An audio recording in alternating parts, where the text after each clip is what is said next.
Ngayon guys, dito sa other side ng park na to, ng Lake Promenade. Bali, itong mga, isang view dito. So, kita nyo na sobrang linis dito. Kaninang umaga, and papansin natin, kaninang umaga, kukunti pa yung sasakyan dyan. Mangilan-ngilan lang yung sasakyan ngayon. Tingnan nyo. Pakilatan yung parking space.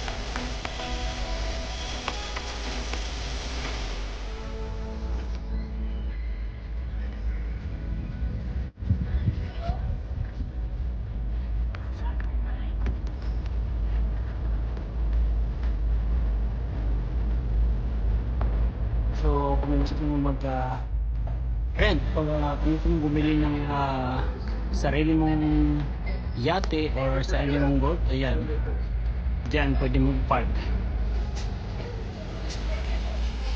Ganda, oh.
This is the reason why we always wanted to bike in this area, because of the greenery or the view. As you can see in the video, it's really calm and very amazing area.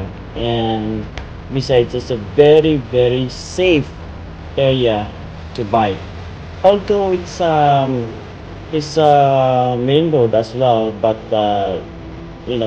it's very few cars are passing in this area.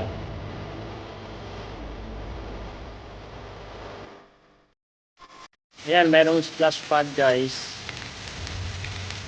Sarap maligo dyan, lalo na pag sobrang init. Ayan, so, ayan, mga upuan pa.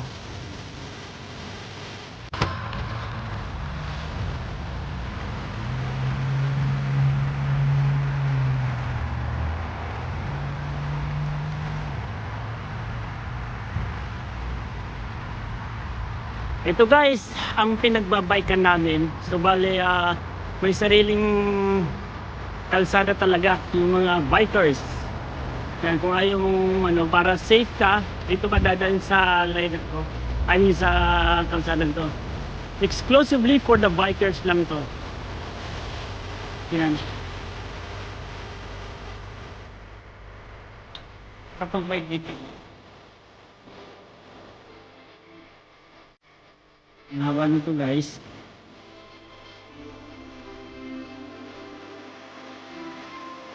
Lalo na pag umaga. Oo, ang sarap. Lamnan. Ayan yung pinakakalsada.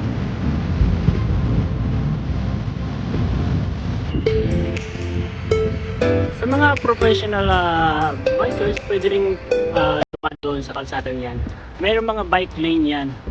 But, like sa mga kung gusto mo talaga ng safe na place ng pagbabaykan dito sa areang to.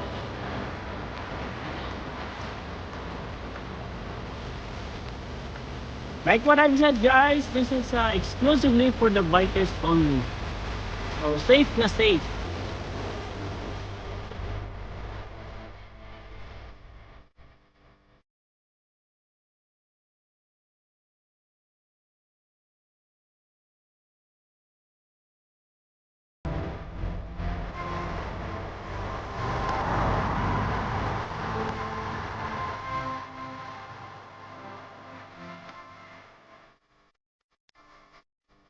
Ito guys, another side ng kalsada. So, yan, palusong kami. Kaya ang gandang mag-bike.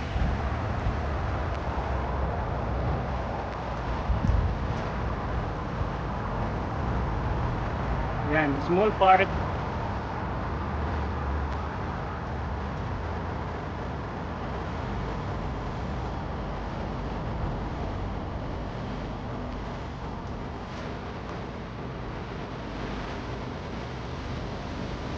Ganito lang ang ginagawa ko every time na darating home from work.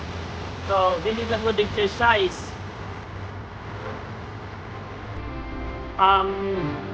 Noong mga nakarang araw, hindi ako nag-bike kasi sobrang init.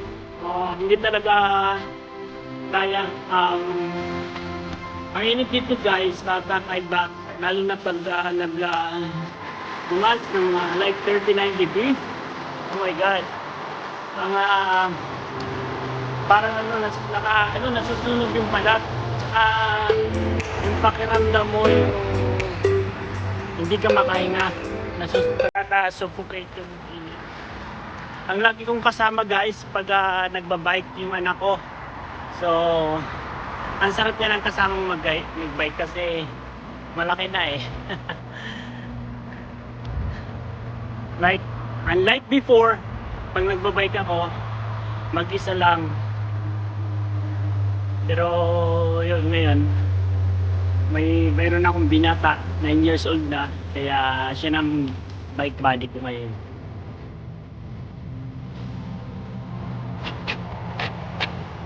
Yan no. Ayan guys oh. Ayan ang aking bike buddy. Ayan. Ayaw magutong kaya may dalang backpack.